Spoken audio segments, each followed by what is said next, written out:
Salut Kiki. Aujourd'hui 2, 3, 4e test du Mamba 7. Bonjour. Asbima avec le diff arrière Losi à bord pour voir si ça tient avant de l'envoyer à Jam Jam.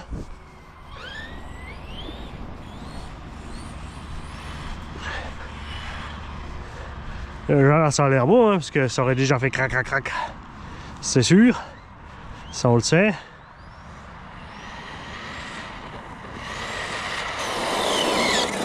Oh, c'est bon.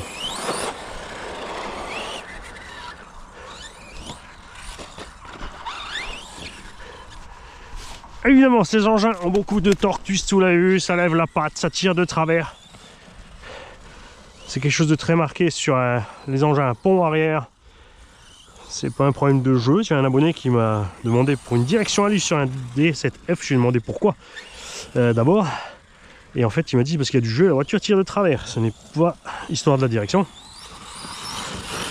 Le problème venant du torque twist. Ces engins sont faits pour rouler sur des terrains glissants. Et sur un terrain glissant, ton torque twist est gommé puisque tes roues vont pouvoir patiner tout en même temps, alors que sur un terrain qui accroche beaucoup comme de l'herbe ou du goudron, tu as pu le voir là sur la ligne droite, ça va pas droit tout seul, c'est à toi de le piloter dans le sens pour qu'il aille tout droit. Ici tu vois ça glisse et tout de suite ça passe bien, donc il faut s'habituer à l'accélération, accélérer un peu, lâcher et prendre le reste, faut bien le mettre en ligne, tu vois.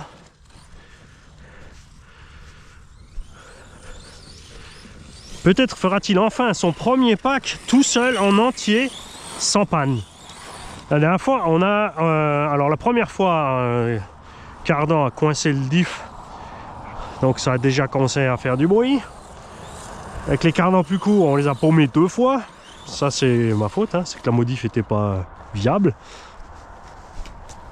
Et la troisième, le bruit du diff s'est empiré et nous avons en plus décollé un pneu. Là on a mis la roue de secours. Il serait Jam Jam recoller ça. S'il faut nettoyer, coller. Moi j'ai pas le temps, pas l'envie. Là il s'éteint parce que j'ai oublié de mettre les reeds là. Comme on voulait juste faire un petit essai et pas trop insister. D'un autre côté, si j'insiste pas, on saura pas si j'ai comme il faut mis mon diff, n'est-ce pas?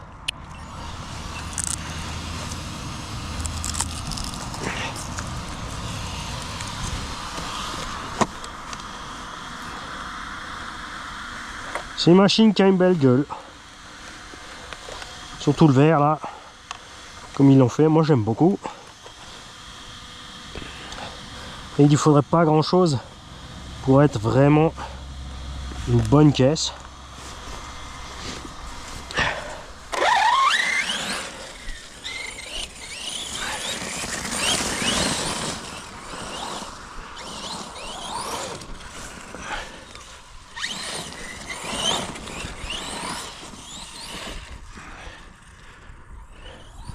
Suffirait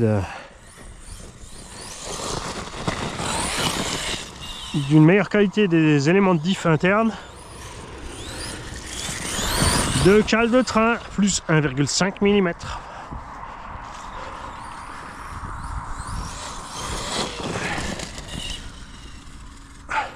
Et vu le poids de l'engin, ZD aurait quand même dû mettre des boîtes suspectes plus balèzes, hein. Après quand on roule comme ça, franchement on les casse pas, c'est sûr.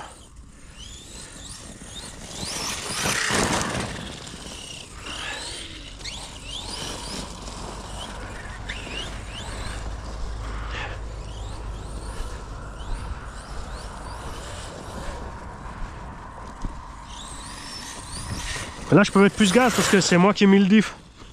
J'ai un peu plus confiance que d'origine.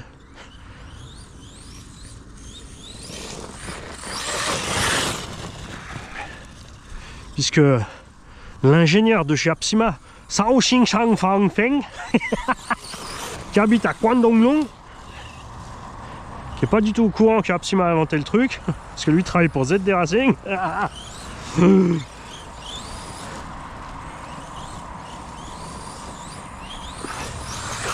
Alors méfiez-vous ces prochains temps, parce qu'il y a plein de choses comme ça, ZD Racing et l'autre, des châssis anciens qui sont en train de ressortir sur le net.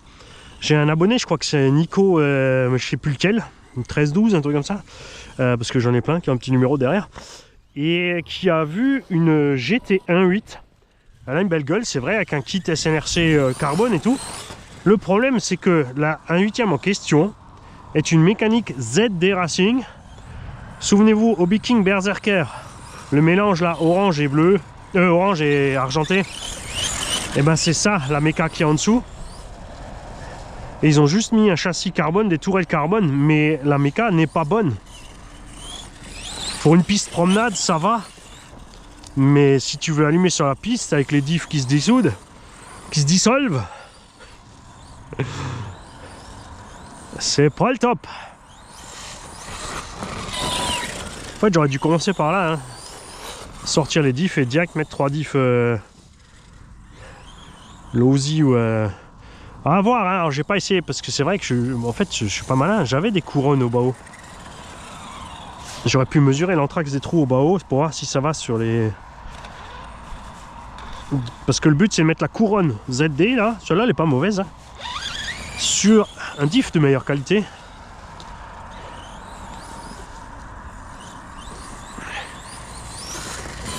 Il faut bien sûr pas oublier de régler le problème des cardans. Hein. Si tu roules avec tes cardans trop longs d'origine, dès que la suspension va se comprimer comme il faut, bye bye. Sachant que l'Osi a fait la même erreur sur l'Osi 3XL. Hein. Depuis le XL normal. XL1, XL2, XL3, allons-y gaiement. Aucune réflexion.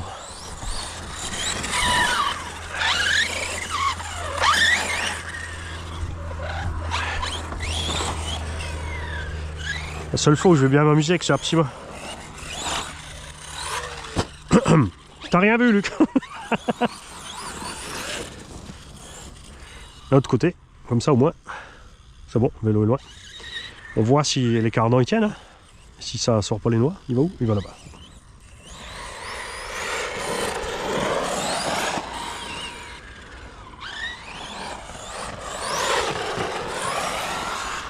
Pensez-y au torque twist, vous avez vu là comme ça tire de côté tout d'un coup? Quand la roue se lève et ça mouline, regarde.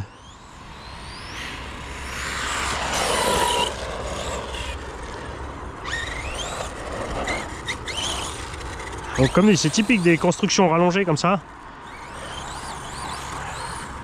Et pourquoi ça se remarque moins sur un châssis court? Tout simplement parce qu'il va monter plus vite sur ses roues arrière. Donc tes roues avant vont quitter plus vite le sol. Et tu n'auras pas le temps de sortir passer le torque twist.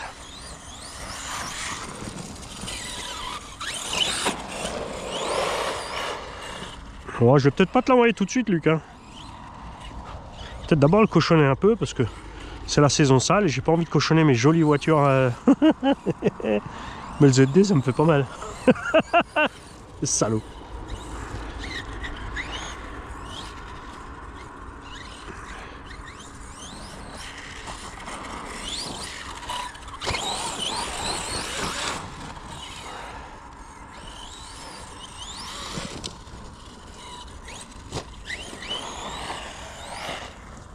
Je suis obligé de faire un test correct. Je veux avoir l'esprit tranquille en envoyant la machine à son propriétaire. Et je veux que vous voyez aussi que les modifs sont faisables facilement et que c'est durable. 4 roulements, quelques rondelles de calage pour régler le problème des cardans et profiter du débattement. 4 pistons d'une autre marque. Peu importe, il faut juste qu'ils soient assez grands. Donc là, en l'occurrence, j'ai pris des Arma. Alors, il faudrait un poil plus gros, mais ça passe avec de l'huile assez épaisse. En tout cas, ça bouge moins que d'origine déjà. Et surtout, tu as 4 amortos réglés identiquement. On vient d'avoir 4 amortos indépendants en réglage. Un dur, un mou, un moyen. Il y a un qui a rien.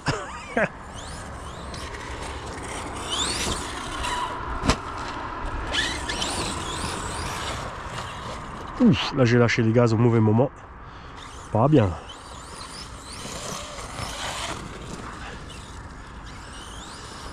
Ce qui est chouette, c'est le moteur, hein, 42-82 2000 kV. Ils ont mieux assuré que Arrma et Coralie. Là. Il n'y a pas que du négatif.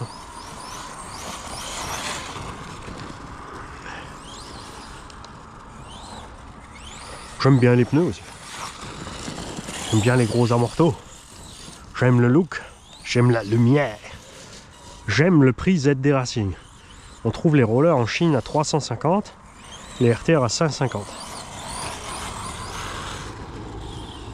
Ah, mais c'est le verre. Apsima a utilisé le verre de la BVB à Bâle. C'est en fait la société de tram bâloise qui utilise un verre très spécial. Je t'explique, quand tu fais une rayure dans un tram avec ta voiture parce que tu as pas fait gaffe en tournant ou tu étais sur le chemin du tram, une petite rayure de 20 cm, tu es facturé 900 francs suisses. Ça va! En fait, ils repeignent tout le wagon, quoi. Oui, parce qu'ils veulent pas de raccord. Les... c'est moche, ça se voit.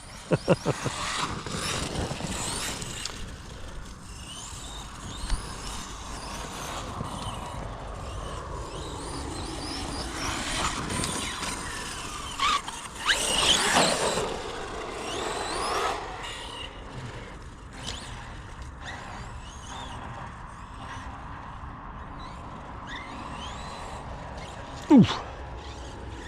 Parce que le problème à 750 balles, c'est que à 750 balles, tu achètes un Arrma. Soyons d'accord.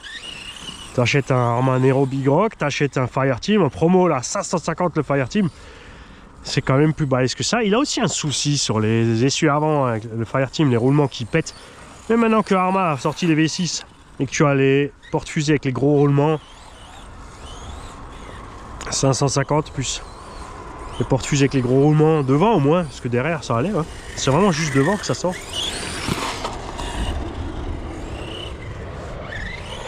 Et faire ton petit calage pour tes cardans. Tiens, c'est bizarre aussi là, faut un calage de cardans.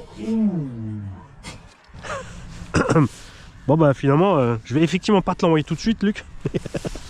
Mais pas pour les raisons du fait que je vais le salir. Pour les raisons du fait que je vais devoir réparer un. Regarde. Poc. Capoute. C'était pas violent. Mais l'engin est lourd, les kikis. N'oubliez pas ça, hein. Regarde ça, ça a carrément arraché aussi devant. Ouah. Le filetage a pété à l'intérieur. Mais c'est pas vrai. Ah. Scheiße.